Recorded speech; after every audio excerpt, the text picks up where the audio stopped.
Bismillahirrahmanirrahim. Allahumma nawwir qulubana bi anwaril Qur'an. Allah Tuhan kami cahaya dengan hati. Ya Allah Tuhan hati-hati kami dengan cahaya Al-Quran. Allahumma adkhilna al-jannata bi syafa'atil Quran. Ya Allah, masukilah kami ke dalam syurga-Mu melalui syafaat Al-Quran. Allahumma najjina minan nar bi hurmatil Quran. Ya Allah, lindungilah kami daripada api neraka-Mu melalui kemuliaan Al-Quran. Rabbana afrigh 'alaina sabran wa thabbit aqdamana wa ansurna 'alal qawmil kafirin. Rabbana atina min ladunka rahmatan wa hayyi lana min amrina rashada. Amma ba'd. Qala al-musannif wa nafa'na bi'ulumihi fid darain amin. Sehubungan dengan ini, Rasulullah sallallahu alaihi wasallam mengatakan dalam hadisnya yang diriwayatkan daripada Abi Hurairah radhiyallahu anhu, sabdanya, "Walladhi nafsi biyadihi la yushakkanna an yunzila fikum ibn Maryam hakaman 'adlan wa yakassiru as-saliba wa yaqtulu al-khinzira wa yad'u al-jizyata يأخذ المال حتى لا يقبله أحد حتى تكون الصدقة الواحدة خير من الدنيا وما فيها." متفق عليه. Kitab Al-Lu'lu' wal-Marjan. Demi zat yang jiwaku berada di dalam kekuasaannya, sesungguhnya hampirlah putra Adam Nabi Isa Al-Masih akan turun di lingkungan kamu sekalian dan menjadi pemegang pemerintahan yang adil. Dia akan mematahkan palang salib, membunuh babi dan menghapuskan cukai kepala. Saat itu harta melimpah ruah sehingga tidak seorang pun yang mahu menerimanya. Hingga adalah sekali sujud itu lebih baik daripada dunia dan barang yang ada di dalamnya, yakni isi dunia ini. Hadis Rasulullah sallallahu alaihi wasallam yang diriwayatkan daripada Abi Hurairah tersebut adalah memberi pengertian yang jelas, iaitu pemerintahan di zaman Nabi Isa alaihi salam kelak adalah menggunakan hukum syariat Islam dan akan dilaksanakan dengan sepenuh kejujuran dan juga keadilan yang menyeluruh. Bersemua palang salib dipatahkan. Ini bermakna Nabi Isa alaihi salam sendiri membuktikan pendustaan orang-orang Yahudi yang berdakwa bahawa beliau mati dibunuh, yakni disalib. Cukai kepala tidak ada lagi sesudah dihapuskan, kerana semua manusia di masa itu telah memeluk agama Islam yang tidak memerlukan lagi cukai kepala, kerana orang-orang Islam tidak dikenakan cukai kepala oleh negara Islam. Yang ketiga, harta telah melimpah ruah kerana keadilan di masa itu secara menyeluruh, yang mana di saat itu tidak didapati seorang pun yang hidup dalam kemiskinan, kekurangan dan kesengsaraan. Apa yang kita baca daripada hadis Nabi sallallahu alaihi wasallam menerangkan tentang beberapa perkara yang akan berlaku pada akhir zaman. Di antara yang disebut oleh hadis Abu Hurairah radhiyallahu anhu ini adalah tentang munculnya Nabi Isa alaihissalam, yakni turunnya Nabi Isa alaihissalam. Berdasarkan kepada keterangan, Nabi Isa alaihissalam turun di suatu tempat yang dinamakan Al-Manaratul Bayda. Itulah terletak di Syam sekarang dan telah dibuat tempat Nabi Isa AS akan turun menjelang subuh. Kemudian dia akan pergi ke Palestin dan akan melakukan peperangan dengan musuh-musuh yang jahat dan menyeru kepada beberapa perkara. Nabi Isa AS memerintah dengan adil dan membinasakan palang salib yang menjadi kebanggaan orang-orang Kristian. Orang Kristian ni dia tak sembahyang tak apa, tapi kena pakai salib. Simbol lebih penting daripada penghayatan orang Kristian. Kita orang Islam, penghayatan itu lebih penting daripada simbol. Orang tak nampak kita Islam, tapi kita sembahyang ibadat tak apa. Kita duduklah di mana negeri kafir pun tak ada simbol Islam pada diri kita, tetapi kita melaksanakan perintah Allah tak apa. Tapi simbol adalah pelengkap. Allah Ta'ala sebut, wa man yu'azzim sya'airallahi fa innaha min taqwal qulub. Sesiapa yang mengagungkan syiar agama Allah, maka itu adalah di antara tanda hati yang takwa. Maknanya kita memuliakan simbol agama, ini bagus. Tapi beberapa simbol agama Islam ini dia datang kemudian. Umpamanya kubah masjid yang bentuknya separuh bulat. Ini tidak berlaku di zaman Nabi sallallahu alaihi wasallam. Zaman Nabi tidak ada kubah lagi. Nabi sallallahu alaihi wasallam buat Al-Masjidun Nabawi At-Ta'dir adalah pelepah kamar yang kering, tak ada bulat tu. Yang bulat tu dibuat dimari daripada keilmuan Islam. Zaman kerajaan Abbasiyah buat semimina. Kemudiannya yang separuh kubah dibina di Masjidun Nabawi itu di zaman kerajaan Uthmaniyah. Separuh bulat makna apa? Makna lambang kepada fana. Lambang kepada fana. Dinasa makhluk yang kekal hanyalah Allah Subhanahu wa ta'ala. Jadi dibuat muncul mata tu. Maknanya hamba tu mestilah mi'raj, mendaki dalam perjalanan rohaninya. Perjalanan dia yang fana, dia mestilah mendaki kepada ketinggian, kebesaran dan keagungan Allah Subhanahu wa ta'ala. Jadi hari ini kita tengok Al-Masjidun Nabawi ada kubah. Kubah tu bukan zaman Nabi, dibuat lama selepas daripada wafatnya Nabi sallallahu alaihi wasallam.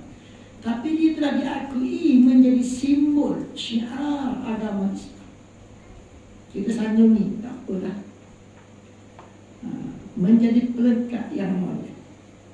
Tapi zaman Nabi kenapa tidak ada kubah tu? Sebab Islam, ajaran penghayatan kepada ajaran dia lebih penting daripada simbol dia. Simbol adalah pelengkap.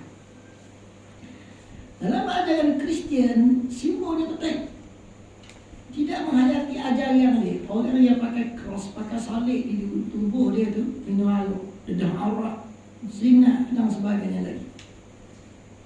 Dia anggap sebagai benda yang kecil, tapi tak sempurna Yahudi, tak sempurna Kristian seseorang itu sekiranya dia tak pakai cross. Sebab orang Kristian disuruh pakai cross,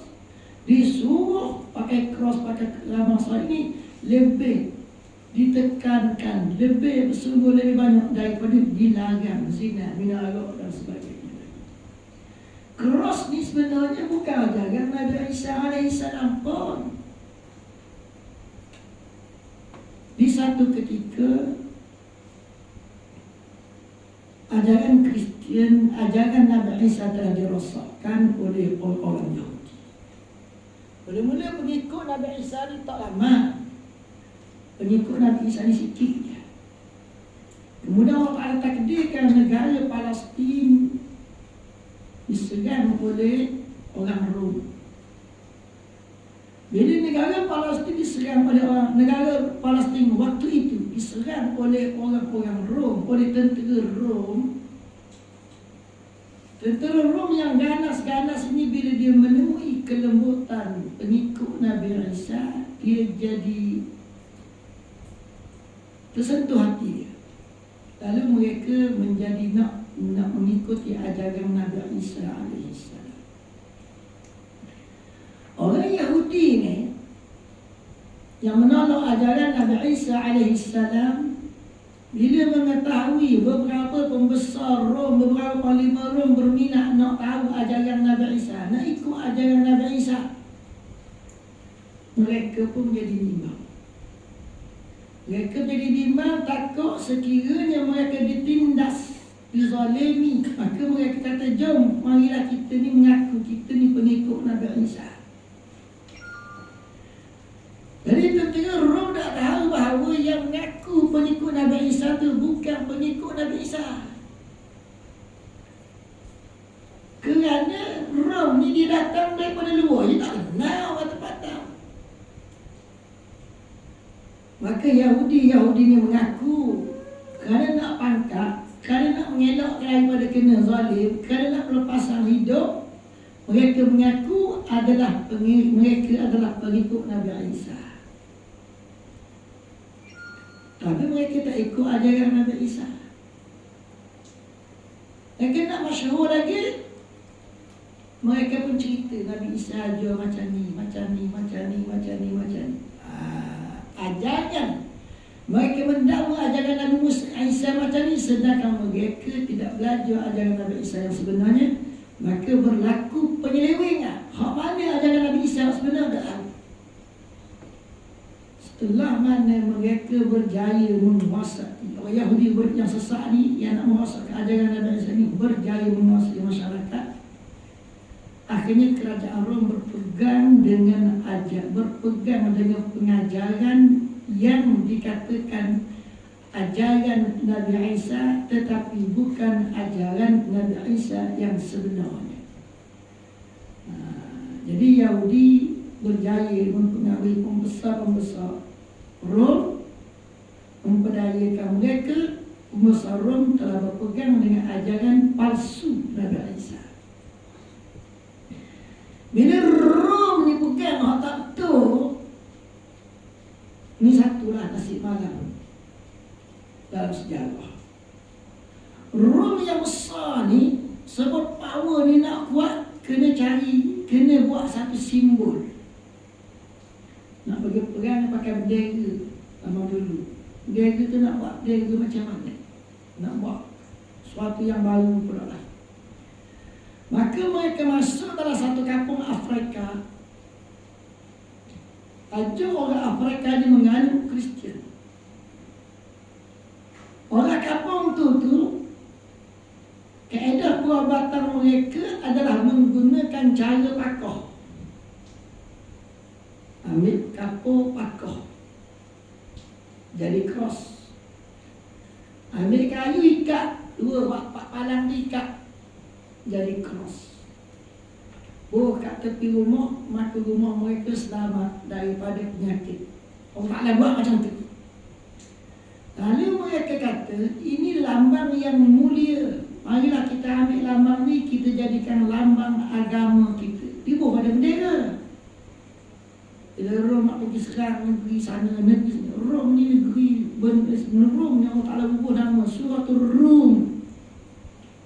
1000 tahun sebelum Nabi SAW lahir. Lepas tu dia berdiri sampai 1000 tahun lagi pula Nabi SAW wafat.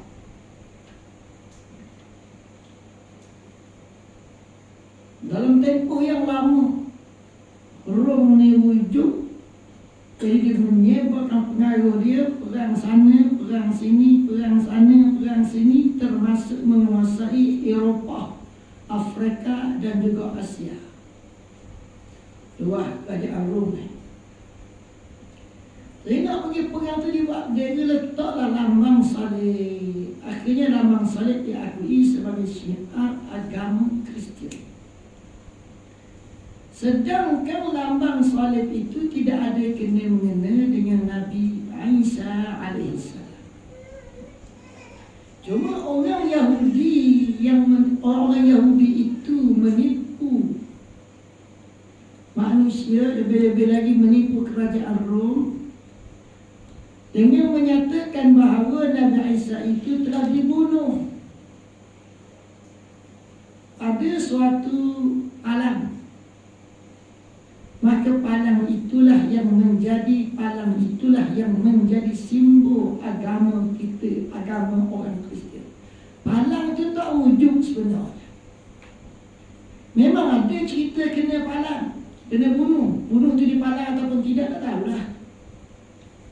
Dibunuh dengan cara palang ataupun tidak diketahui. Tetapi pembunuhan berlaku ke atas seorang yang diserupakan diri dia seperti rupa Nabi Isa alaihissalam, Yahuza al-Askharnuti.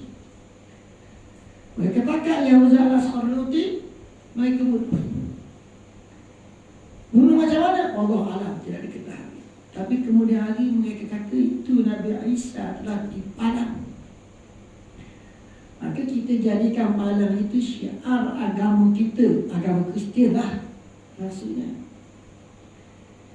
Jadi kekallah pembohongan itu diterima oleh umat Yahudi dalam tempoh yang lama, ribuan tahun. Sebab tu hari ini beberapa kumpulan manusia yang ortodok, Kristian ortodok kata kena buat tanda Kristian. Kalau di Mesir, orang Kristian dia ada macam tato, dia buat tanda di tangan kita, di tangan dia. Di Eropah dia pakai gelang, dia pakai rata cabut rata, tak nampak tanda lah. Tapi beberapa negara orang Kristian mengenakan peraturan macam tu. Sebab apa? Bagi mereka simbol ada hal yang sangat penting. Bagi kita penghayatan ajaran Islam, ajaran Allah itu yang penting. Jadi bila Nabi Isa alaihissalam turun, Nabi Isa akan mematahkan palang salib. Cerita salib ni benda tak betul. Yang seterusnya Nabi Isa akan membunuh babi dan menghapuskan cukai jizyah. Dalam Islam ni ada beberapa cukai lah yang dikenakan kepada orang kafir. Yang pertama, tiap-tiap individu kafir dikenakan bayar jizyah. Tak banyak, 1 dinar sahaja kepada yang kaya raya. Yang miskin kurang lagi lah. Tiap-tiap individu yang telah akil dan baligh, yang lelaki kena, maknanya ketua keluarga kena lah. Ini satu. Yang kedua, fight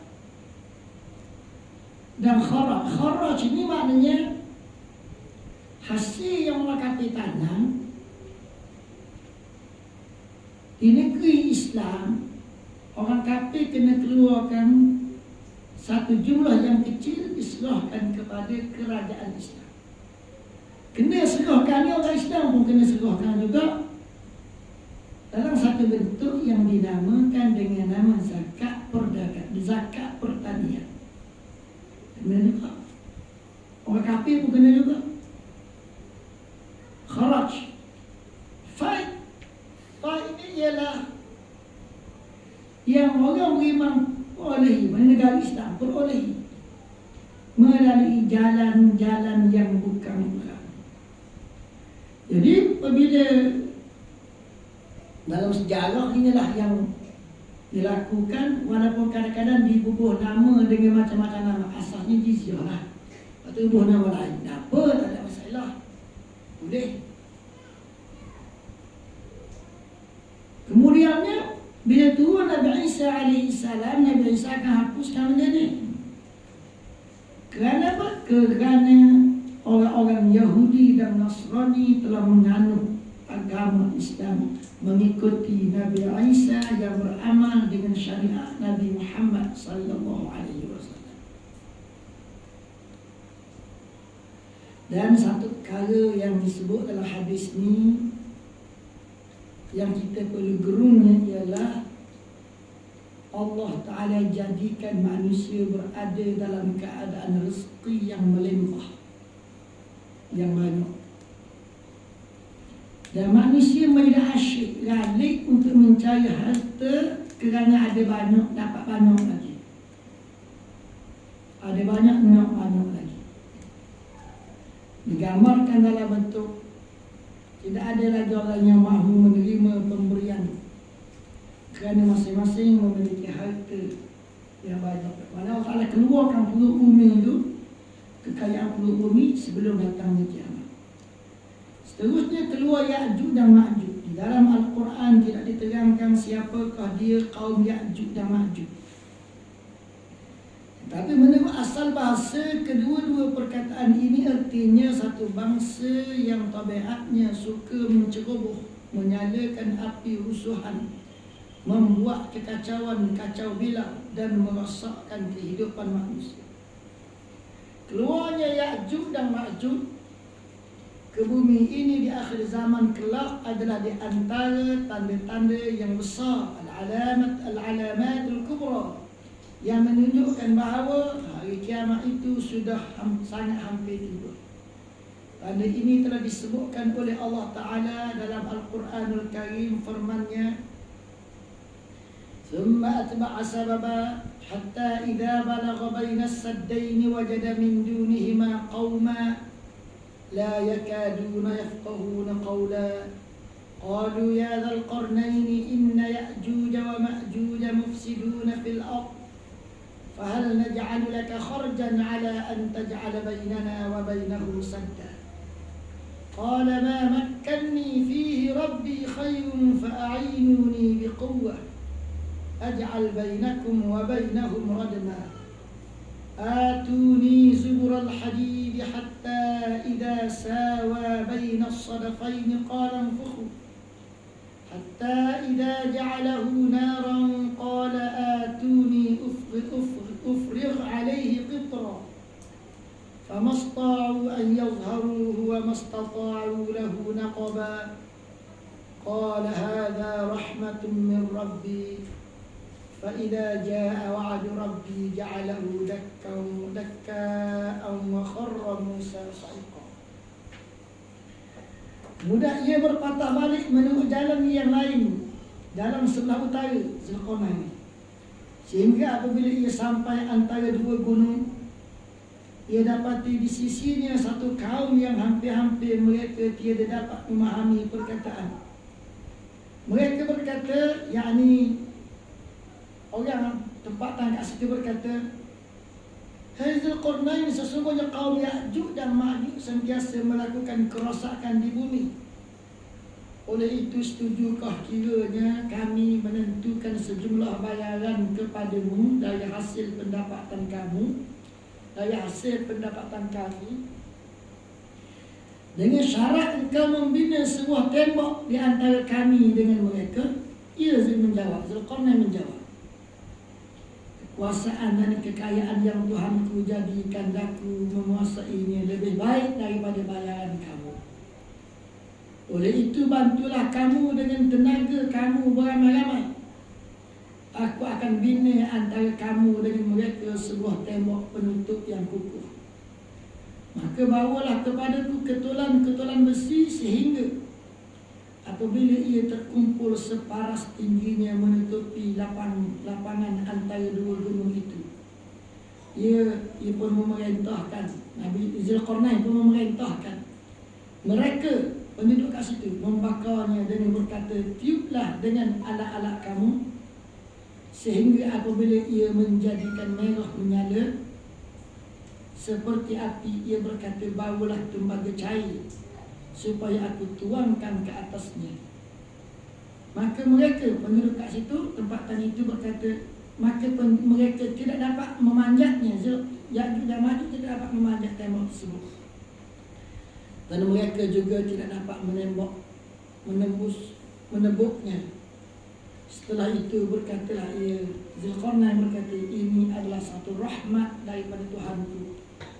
Dalam pada itu apabila sampai janji Tuhanku, ia akan menjadikannya hancur lebur, dan adalah janji Tuhanku itu benar.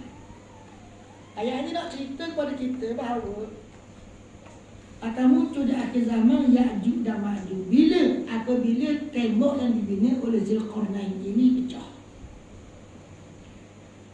Sebenarnya kemunculan Ya'juj dan Ma'juj dengan pecahnya tembok Zulkarnain ini diselangi oleh jarak masa yang panjang.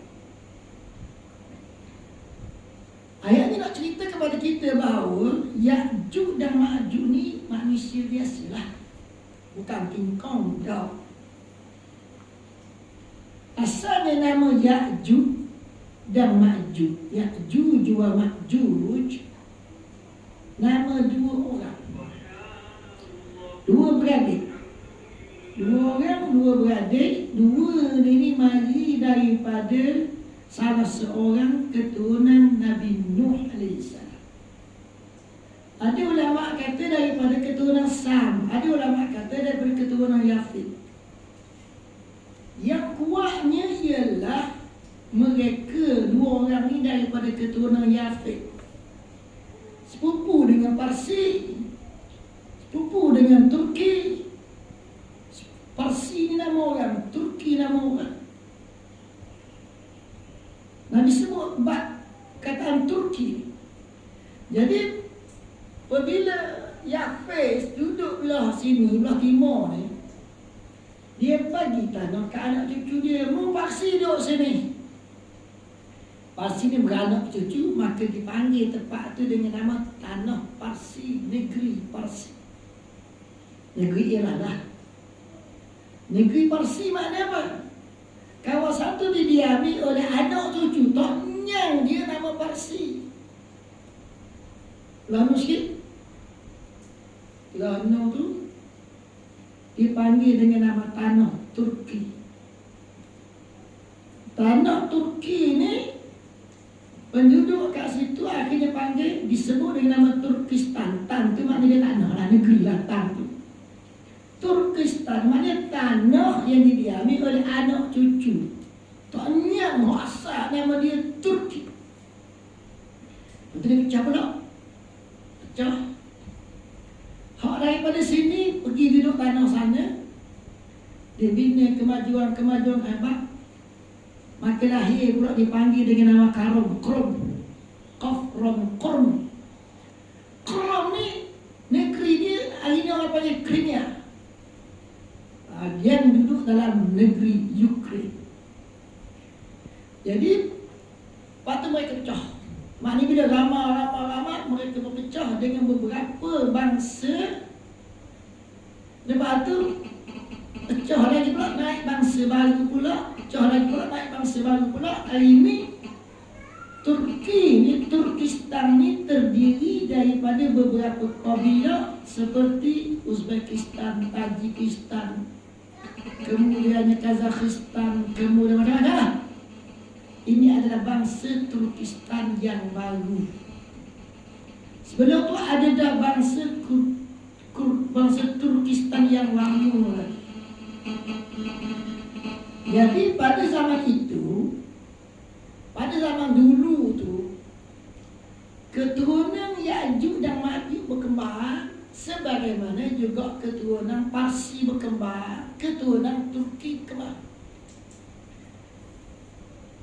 Kita nak tengok contoh lah. Turki ni dia berkembang, pergi ke barat, kumpul belah situ, maka hari ini negeri itu dipanggil dengan nama negeri Turki, negara Turki. Orang negara Turki itu asalnya bukan di situ, daripada tanah Turkistan, daripada Iran ni sampai ke China. Asal di situ tanah Turkistan. Peta zaman tu ada tanah Turkistan. Peta zaman sekarang tak ada tanah Turkistan. Sebab apa? Sebab Turkistan yang melahirkan Ahli Sunnah wal Jamaah. Bila Turkistan melahirkan Arab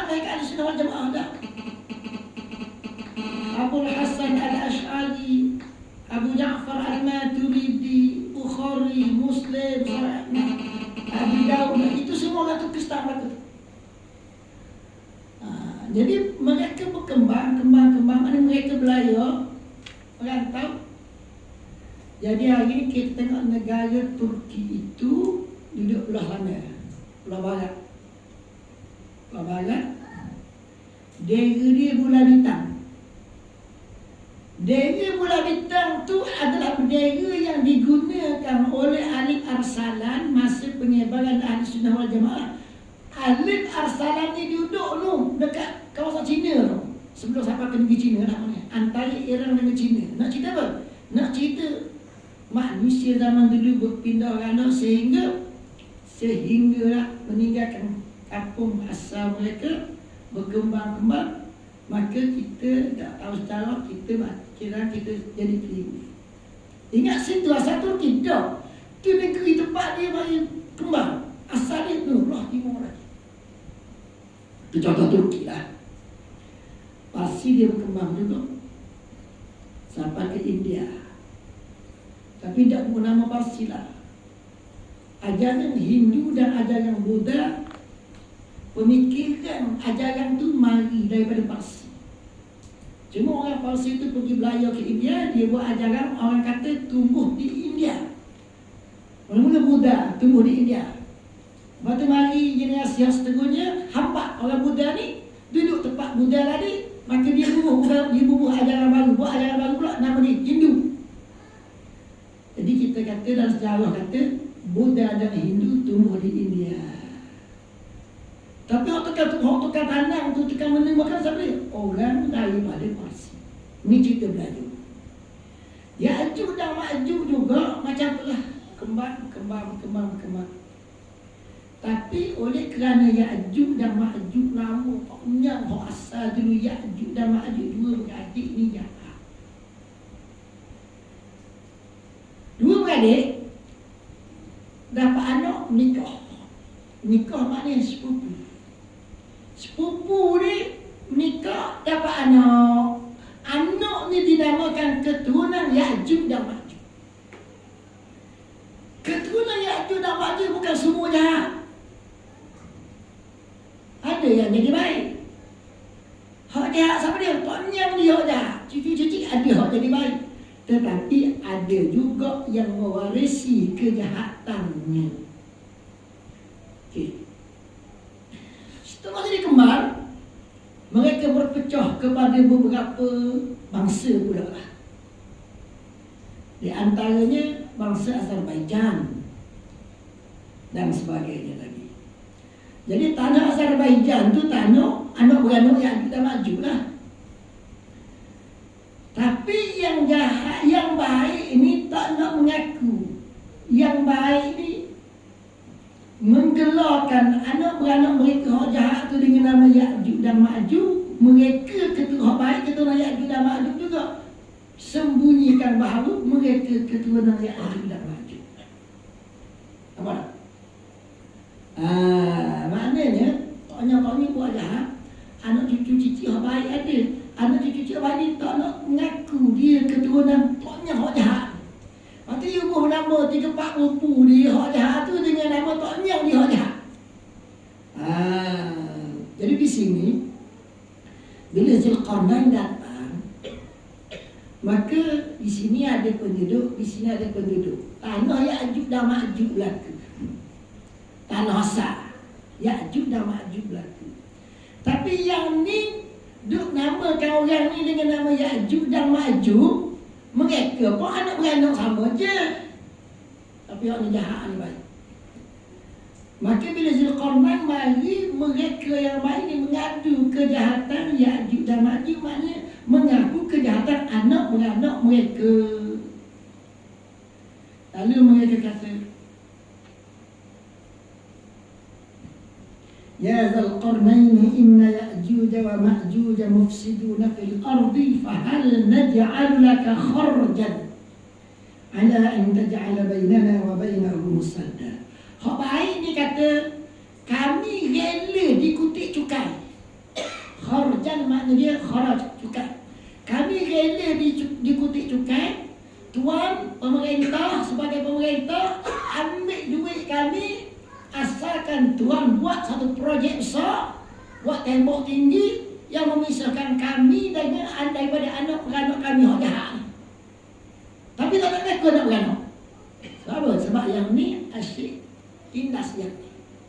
Yang ni kena tindas. Sebab dia baik, dia kena tindas. Bila dia baik, dia kena tindas. Yang menindahnya, tak ada dia juga asalnya. Yang menindah dia 5-10 buku juga. Maka mereka sanggup. Nak cerita adil Zulkarnain ini, rakyat dia sanggup dicukaikan. Mana ada rakyat nak kena cukai? Kerajaan yang buat cukai, rakyat tak setuju kena cukai. Ini yang berlaku di mana-mana negara. Kerajaan kerja dia buat cukai, monetary system.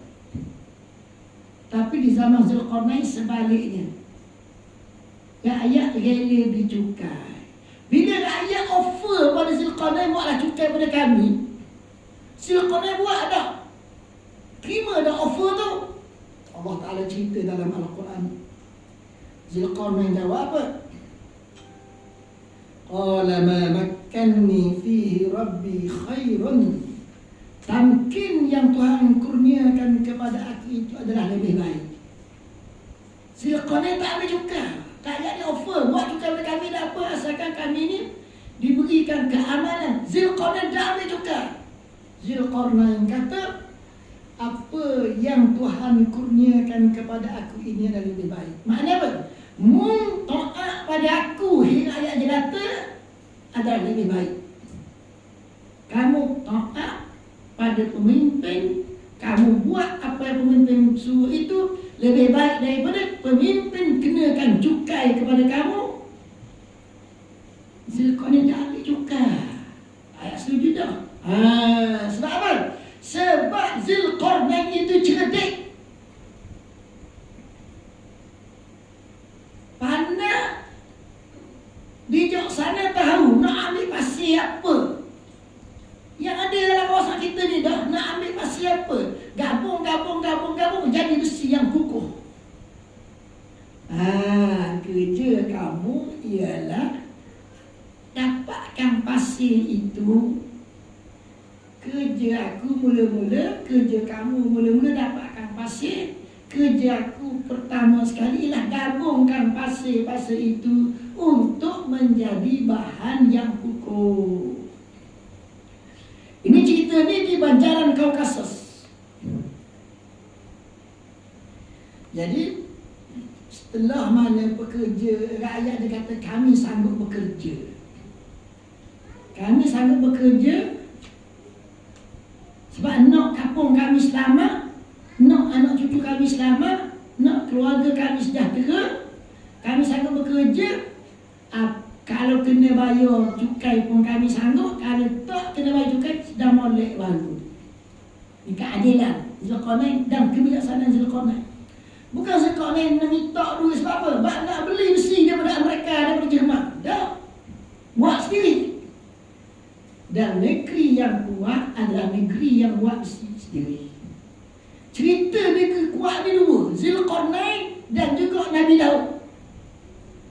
Dua-dua ni cerita dia buat besi sendiri. Sebab itulah kita kena faham, orang Islam lagi mana tak boleh menguasai besi sendiri, gantung besi, industri besi gantung pada orang kafir, kita tak boleh jadi kuat. Orang Islam mesti menguasai sendiri pembuatan besi kerana sejarahnya Nabi Daud dan Zulkarnain dengan buat besi itu jadi kuat. Ini rahsia kekuatan orang beriman yang kita hari ini telah alpa, kita hari ini telah buang, kita hari ini telah tidak menghargai ini. Jadi fa'inuni biquwwatin, tolongkanlah aku dengan kekuatan yang ada pada kamu. Aj'al bainakum wa bainahum radma, nescaya aku jadikan antara kamu dengan orang jahat tu, orang yang kita bagi itu ada pemisah. Macam mana? Atuni zubural hadid, wa mali ketulang besi. Si yang besar-besar tu, dia tambung sama tinggi dengan banjaran Kaukasus. Banjaran Kaukasus ni somana sebelum negara Iran kat laut apa, laut hitam tak silapnya. Lalu ke Iran, lalu ke Turki, sampai ke Eropah. So mana banjaran? Macam kita banjaran Titi Wangsa sampai ke banjaran Himalaya. Dia bersambung tu. So mana? Ni tulang belakang bumi. Daripada laut hitam sampai ke Eropah. Aku belah sini ni, belah timur Iran. Ni Zulkarnain buat tembok. Hak belah Turki. Arok tepat batu Nabi Nuh mendarat. Antara banjaran yang sama, banjaran yang besar, yang separuh belah atas adalah salji. Besar banjaran ni, tinggi banjaran ni. Naik kapal Pioban ke atas, nampak dia saja tinggi. Jadi setinggi itu belah sini timbul besi, timbul sama tinggi dengan haknya. Timbul lagi, timbul sama tinggi dengan asal. Hatta idza sawa baina as-sadafain qala anfukhu. Kemudian bila dia dah timbul, maka dijius dengan air temaga. Ni nak api kuat ni. Nak api kuat, macam mana nak menghasilkan api kuat? Cara untuk menghasilkan api yang kuat ialah guna pam yang berterusan. Pam. Guna pam memerlukan kepada faham ilmu tekanan. Guna pam. Berbulan-bulan pam, maka api itu tenaga yang kuat membakar cairan temaga ni mesti gerah. Bakar bagi jadi cair, dia itu jadi gam yang mengikat besi-besi yang berkumpul tadi. Akhirnya sempurnalah tembok Zulkarnain. Nampak dah hari ni kat mana tembok Zulkarnain? Tak nampak macam tembok dah lah. Nampak macam sekali macam gunung juga. Cuma orang tahu tembok, saintis tahu itu adalah tembok, bukan kejadian gunung yang asal kerana kaji material dia, kandungan dia. Hak ni memang asal, hak ni buatan orang. Boleh beza tak? Kita hak tak pandai, hak tak mengaji ni kata nak beza antara hak mana gunung asal, hak mana gunung buatan. Kalau kita tahu hak ni gunung buatan, oh hebat Zulkarnain pada zaman itu telah dapat melakukannya. Maka pada waktu itu dia asingkan antara hak duduk dalam ni dengan hak duduk luar.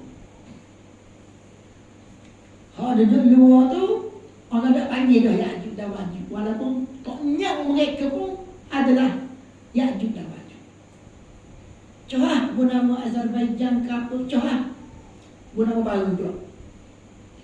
Hak duduk dalam tembok ni pula, tembok ni lebih luas daripada Malaysia, daripada Perlis sampai ke Johor.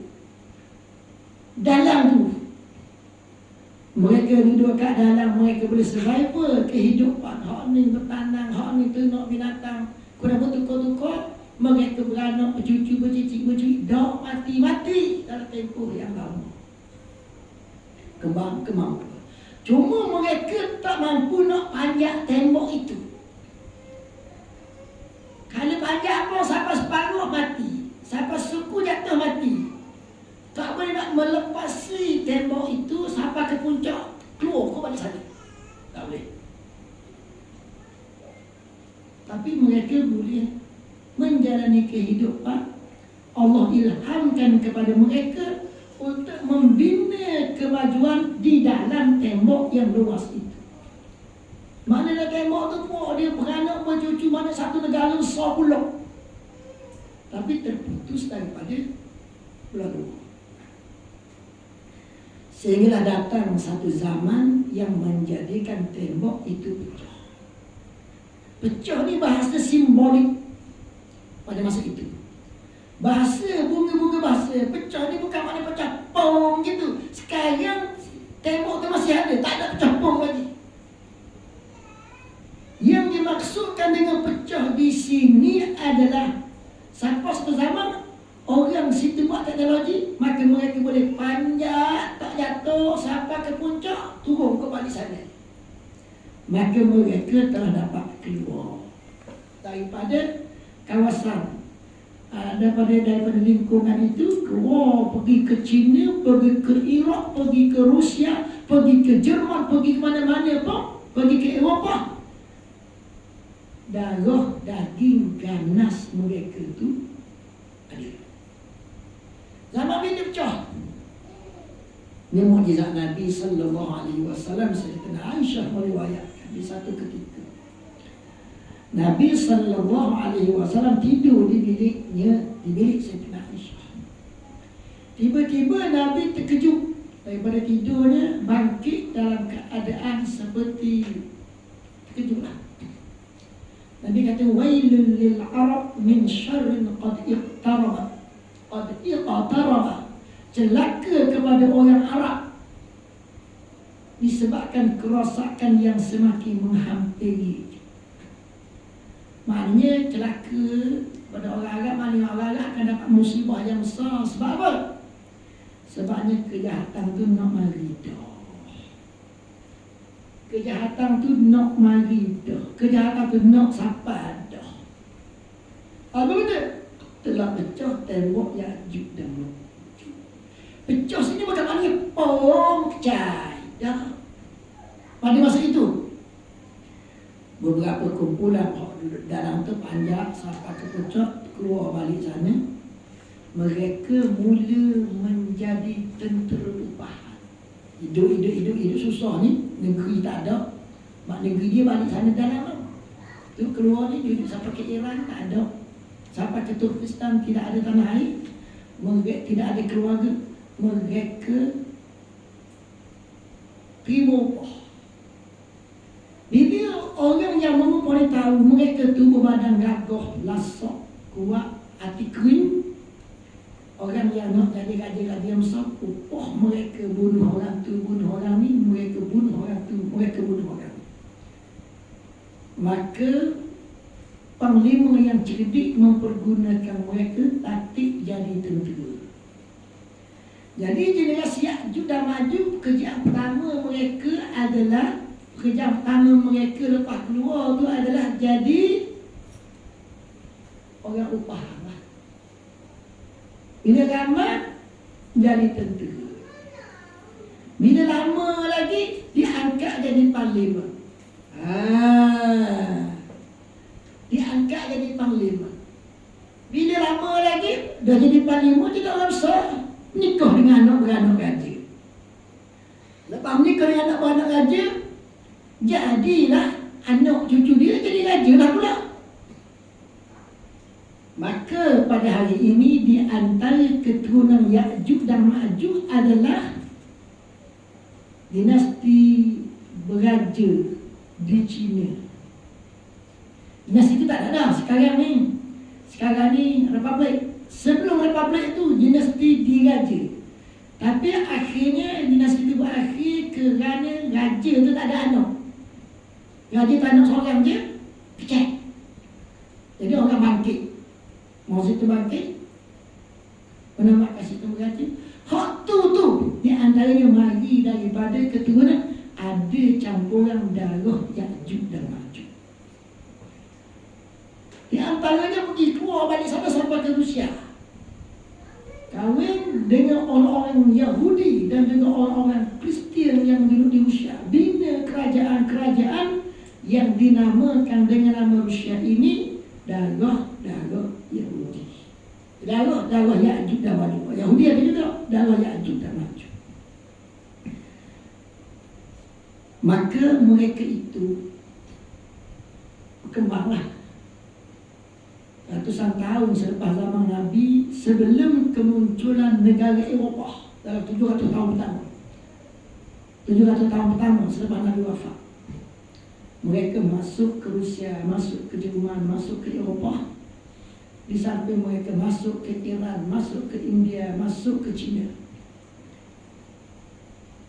Tapi oleh kerana orang Yahudi ini ramai di Jerman dan di Rusia, maka ada belah sana campur tiga. Asal campur Yahudi, campur Ya'juj dan Ma'juj. Kemudiannya datang zaman yang menjadikan orang Yahudi membentuk kerajaan Yahudi. Jadi benda pelik kita tengok. Masa tu Stalin, pemerintah yang usia yang sangat jahat, dia bunuh ramai orang. Bukan saja dibunuh orang Islam, orang Yahudi pun dia bunuh. Kerana dia mengatakan orang Yahudi di usia ni adalah pendatang, maka Yahudi tak nak kena bunuh, lari ke England, lari ke Eropah, Jerman, England dan sebagainya tadi. Siapa di England? Orang England bawa pula dia ni nak mari ke Israel. Waktu kita tengok menteri-menteri awal kerajaan Israel adalah Yahudi yang dilahirkan di Jerman dan di Ukraine, di Rusia. Sebab apa mereka berani tubuh kerajaan Yahudi itu? Mereka sanggup buat kejahatan pada orang Islam kerana mereka mempunyai darah Ya'juj dan Ma'juj. Jadi dalam konteks hari ini kita kena faham siapa dia Ya'juj dan Ma'juj. Yahudi sebahagiannya duduk di Israel. Ya'juj dan Ma'juj ini istilah yang Nabi gunakan. Orang beriman saja tahu. Orang kafir tak tahu, orang kafir pun tak nak mengaku. Tapi orang beriman nak faham, dia kena tengok kepada sejarah keturunan. Di akhir zaman muncul kumpulan tu jahat sangat-sangat. Siapa dia tu? Kumpulan tu ada anak cucu. Hak tak nyang dia tu jahat dah. Tak nyang dia dulu nama Ya'juj dan Ma'juj. Hak kediang ni orang Islam menamakan dengan nama Ya'juj dan Ma'juj juga. Orang lah. Di samping itu ramai lagi keturunan Ya'juj dan Ma'juj, hak lain-lain, hak baik-baik. Hak baik-baik. Hak baik-baik ni tidak digelarkan sebagai Ya'juj dan Ma'juj. Kita buat contoh. Antara yang keluar daripada tembok ni masuk kampung Turkistan. Kahwin-kahwin, kerana mereka berhijrah ke Krom ni, yang disebut Crimea tu, mereka menamakan diri mereka dengan nama Tatar. Hak nama Tatar ni pergi pula berhijrah di Mongol. Hak ni melahirkan keturunan Genghis Khan dan askar-askar dia. Maknanya dia pernah hak ni jadi jahat ni, bunuh orang Islam, menjatuhkan kerajaan Abbasiyah. Juta orang Islam dia bunuh. Dalam perjalanan dia daripada kampung dia di Mongolia ni, masuk kampung tu nenek moyang dia, masuk kampung kerajaan Islam sampai ke Syam, dia bunuh orang Islam. Tapi sebahagian daripada mereka ni akhirnya masuk Islam. Nama dia akhirnya orang sebut Muslim Tatar. Siapa dia Muslim Tatar ini? 5.5 juta Muslim Tatar duduk di Rusia ini. Mereka adalah orang-orang yang menghidupkan masjid surga, menjalankan aktiviti agama Islam di Rusia. Siapa dia? Ada darah Ya'juj dan Ma'juj juga. Tapi orang ni jadi beriman. Orang tak sebut lah. Orang tak sebut Ya'juj dan Ma'juj. Siapa dia tu? Sebut Tatar ada kaitan dengan Ya'juj dan Ma'juj, tapi pecah lah. Tergelar nama Ya'juj dan Ma'juj sebagaimana nama kumpulan yang minta Zulkarnain bina tembok.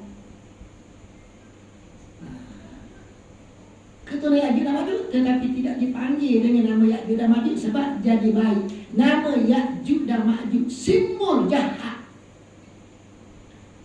Jadi di akhir zaman hak jahat itu akan dipanggil dengan nama Ya'juj dan Ma'juj. Siapa dia? Manusia, keturunan manusia lah. Bukan jin, bukan kikong dah.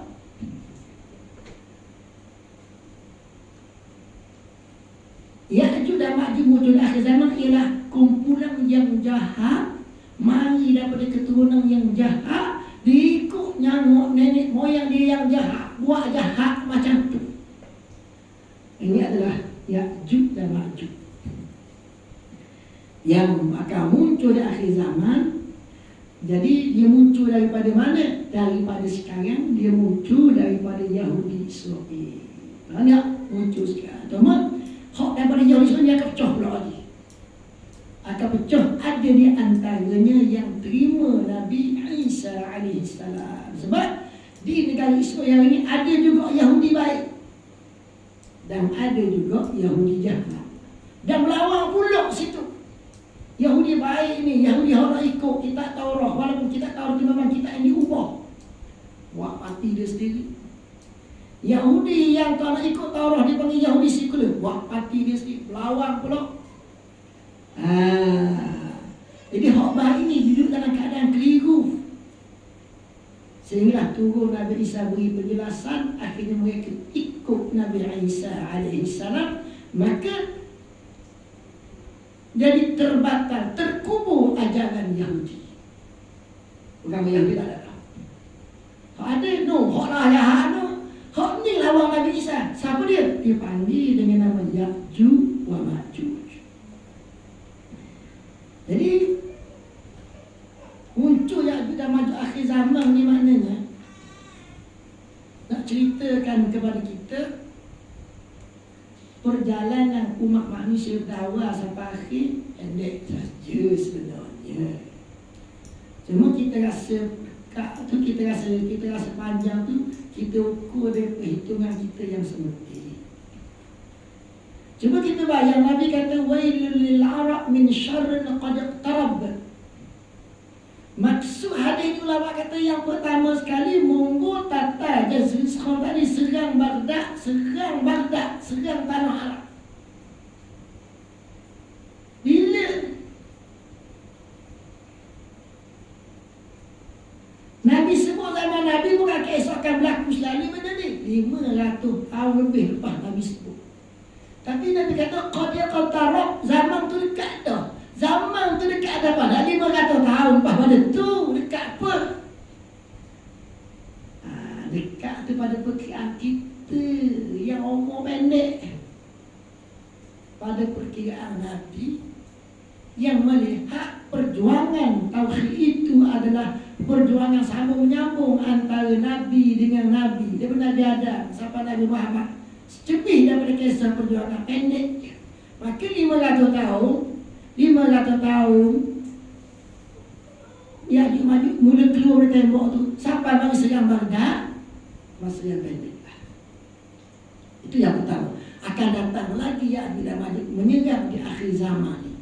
Masa Jazirah Khaum serang Baghdad, orang kata Ya'juj dan Ma'juj. Nak kiamat loh, Ya'juj dan Ma'juj sampai loh. Dan orang menyangka Islam tidak boleh naik lagi, tidak akan muncul lagi, matilah. Mereka turun Nabi Isa masa tu. Sampai kali ini 1000 tahun lepas pada tu Islam naik pula, Nabi Isa baru datang lagi. Makna apa?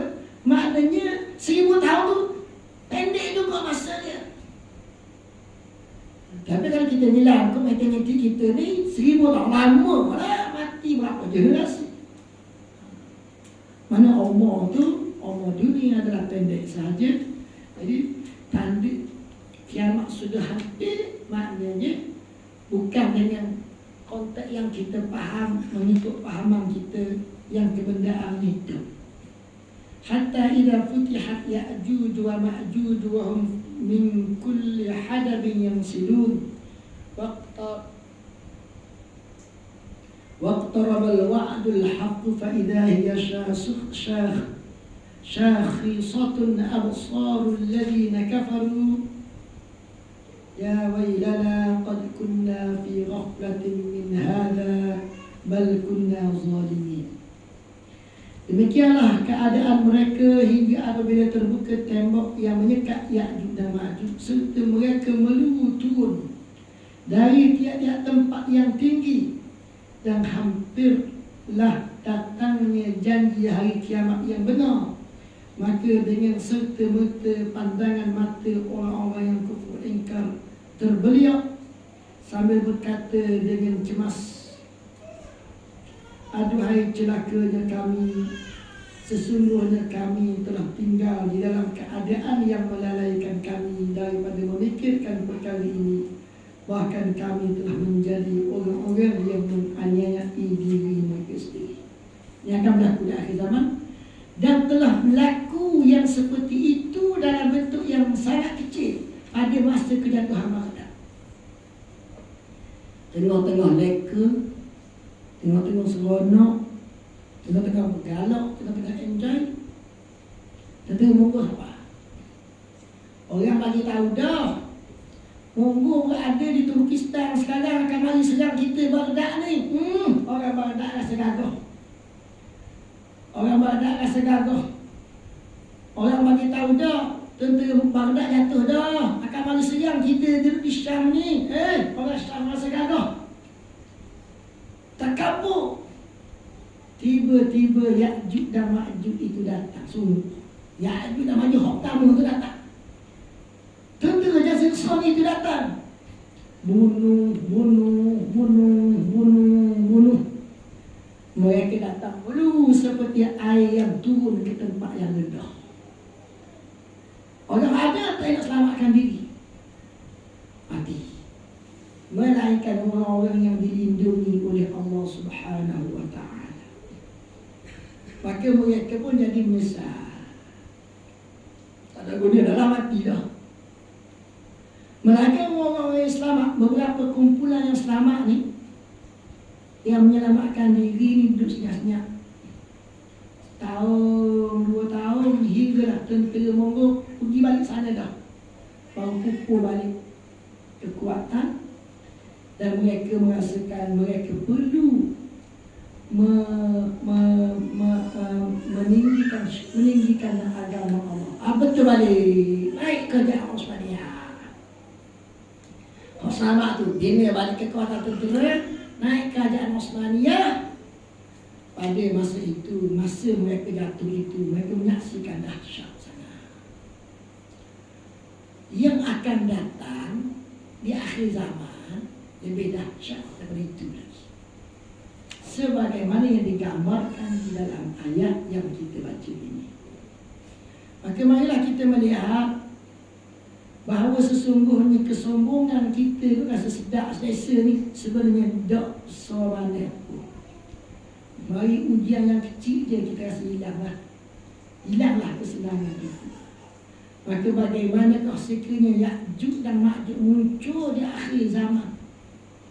Pertama dulu dia muncul tu orang yang akhir zaman dah. Tak ingat dah. Sekiranya dia datang sungguh-sungguh di akhir zaman dengan segala kekuatan yang telah dijanjikan oleh Nabi sallallahu alaihi wasallam. Ini boleh tahan ke tak boleh tahan? Kalau kita hidup di zaman itu, jawabnya amalan kerohanian saja yang beri kekuatan dan menyuluh apa langkah yang kita kena buat. Di antaranya ialah melazimi suratul kahfi. Melazimi suratul kahfi, Allah Ta'ala akan jadikan dalam diri cahaya yang menyuluh, dan dia bertindak dengan tindakan yang betul, berpadukan kepada cahaya yang terbit daripada suratul kahfi.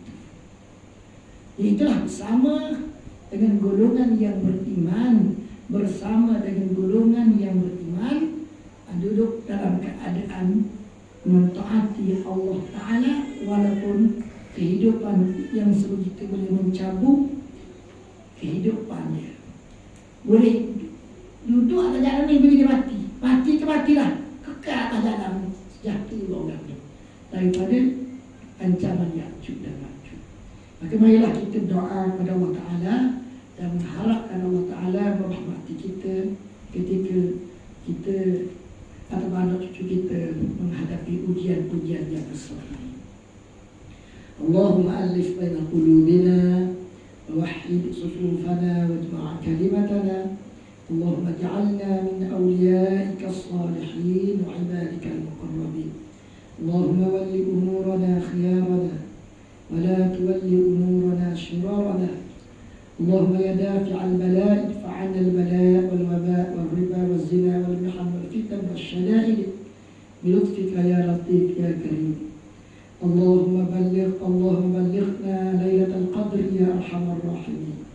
اللهم اعتق رقابنا ورقاب والدينا من النار. ربنا آتنا في الدنيا حسنة وفي الآخرة حسنة وقنا عذاب النار. وصلى الله على سيدنا محمد وعلى آله وصحبه وسلم والحمد لله رب العالمين. Assalamualaikum. Ada persoalan. Kita ambil saya nak tahu dalam tukai dalam Malaysia. Tukai dalam Malaysia. Ini Nabi Isa ni tak tukai. Dalam Malaysia kita tengok. Tukai tanah ada. Tukai pintu ada. Tukai pemetung ada. Tukai jalan ada. Semua ada tukai. Saya ingat dalam tujuan tukai. Allah Alam. Yang satu yang buat. Islam dibolehkan ke tidak dengan tukai yang sebanyak ini? Dan selain daripada itu, selain pada kerajaan Nabi Isa, adakah kerajaan lain dalam Islam yang tanpa tukai? Allah Alam. Jadi zaman Nabi yang ada kepada orang beriman adalah zakat. Mula-mula. Maka pada waktu itu orang beriman tidak mempunyai kekayaan yang banyak menaikkan orang beriman yang berniaga. Senang bakar, senang umur, senang bakar, senang orang berniaga ni dia kaya, tetapi kekayaan mereka gunakan untuk dakwah. Pada itu Allah Ta'ala takdirkan peperangan yang banyak berlaku, Islam menang. Bila Islam menang, Islam dapat harta ghanimah diberi pada tentera. Bila jatuh Parsi, jatuh Rom, kerajaan Islam dapat harta ghanimah yang banyak. Tak habis nak makan dah. Maka diberikan kepada para sahabat. Sahabat awal, sahabat lama, sahabat besar, dapat hari kita panggil ibu halah. Jadi maknanya para sahabat yang mengeluarkan zakat pada mereka awal akhirnya memiliki kesenangan dan kekayaan. Bukan kekayaan yang kita nak tengok. Nak ceritanya bagaimana harta ghanimah, harta yang diambil daripada orang kafir itu membantu orang yang beriman, memperkuatkan orang yang beriman. Itu zaman Nabi, zaman Khulafa'i Rasyidin. Pada itu ulama membincangkan, boleh tak kalaulah kerajaan nak buat cukai, nak mengenakan cukai. Sini berlaku khilaf kalangan ulama. Ada pendapat yang menyatakan bahawa zakat dan sebagainya tadi itu setakat itu saja, tidak boleh dikembangkan, tak boleh buat cukai. Ini satu pendapat di kalangan ulama. Pendapat yang kedua berkata, kerajaan Islam kalau berada dalam keadaan serba tak cukup, boleh dikenakan cukai. Tapi cukai itu bukan dikenakan kepada orang susah. Semua orang termasuk orang susah kena juga. Orang cukup makan pun kena juga. Tak. Dikenakan kepada orang-orang yang kaya-kaya, yang mempunyai pendapatan yang besar. Jadi dalam sejarah Islam memang adalah kerajaan Islam membuat cukai kepada rakyat jelata dia. Tetapi cukai yang dibuat itu dikawas dia oleh ulama, maknanya tidak dikenakan melainkan kepada orang-orang yang selesa. Ini adalah Islam. Hak berlaku hari ini diambil daripada sistem Yahudi yang dinamakan dengan nama monetary system. Ini maknanya Kok mana-mana negeri mesti buat duit. Negeri buat duit, kok cara mana? Kok cara minta duit lah. Daripada rakyat dilatih. Mula daripada sistem kapitalis sampai kepada sistem sosialis, maka cara cukai itu adalah cara untuk mengumpulkan duit, dan dengan duit itu kita barulah boleh buat pembangunan. Aku tak. Maka wujud satu suasana yang dinamakan cukai berkawal untuk nak bangunkan negara.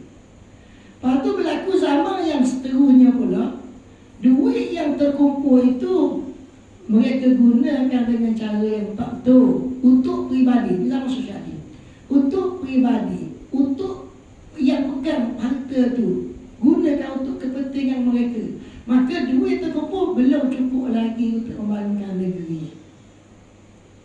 Atas asas tadi, buat pula cukai yang bertambah-tambah, cukai yang bercabang-cabang, cukai yang beranting-ranting, dan cukai yang banyak ini menjadi kezaliman yang membakar rakyat.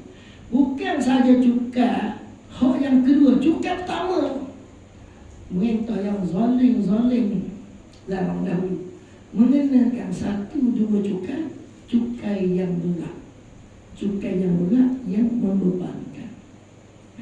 Jadi bila begitu, kita tengoklah kegagalan negara-negara yang bukan Islamnya adalah kerana banyak cukai dikenakan kepada rakyat dia.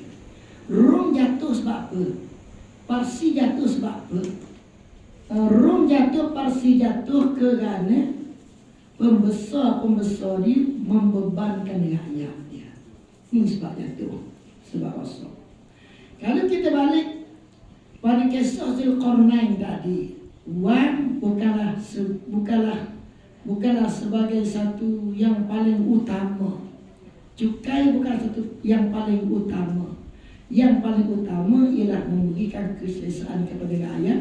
Mungkin boleh berlaku tidak memerlukan kepada wang sekiranya berkalam dah ada dengan kita dan kita tahu cara untuk menggunakannya. Ilmu itu memberikan kebahagiaan kepada manusia. Jadi guna ilmu tu. Bila perlu dah cukup, ilmu ada tu belum mencukupi lagi, barulah memerlukan kepada wang. Ini cara selamat, cara sejahtera. Ada pun yang berlaku pada hari ini memang ikut cara Yahudi. Ilmu tak penting. Kok mana-mana kita pusing bagi dapat duit. Kita tahu dah cara pun, kita pusing bagi dapat duit juga. Maka berlakulah kezaliman. Dan kezaliman yang seperti ini akan menghilangkan keberkatan dalam masyarakat. Dan ini kita tengok pada hari ini. Masyarakat jadi rosak dari segi akhlak, sosial dan sebagainya tadi. Jadi dalam ajaran Islam, boleh ke tak boleh dikenakan cukai yang selain daripada zakat. Ini khilaf. Ada ulama kata cukup dah dengan zakat tu kalau diukur, kalau dikendalikan dengan cara yang betul. Tapi dalam keadaan yang tertentu, sepenuh perang dan sebagainya lagi, boleh dikenakan cukai, dikenakan kepada mereka yang mempunyai kelapangan dan keselesaan, tidak boleh dikenakan kepada mereka yang sempit, yang susah. Jadi terbalik, apabila orang yang gagah ni, dia menindak orang yang miskin yang kena keluarkan cukai, hak atas, hak sok boleh lari bercukai. Bahkan mereka guna kekayaan melarikan diri daripada cukai. Inilah yang berlaku di tempat kita hari ini, menunjukkan betapa pengaruh Yahudi lah yang membelenggu masyarakat kita. Kita duduk bawah sistem Yahudi. Ini kita kena bebaskan. Melalui tiap individu kita mesti menyeru saudara-saudaranya, sahabat handai dia, jika tangga dia kembali kepada cara Islam, cara yang adil. Tidak kembali kepada cara Islam, maknanya cara kita akan menuju kepada cara yang menindas, kerana yang bukan Islam itu adalah nafsu. Wallahu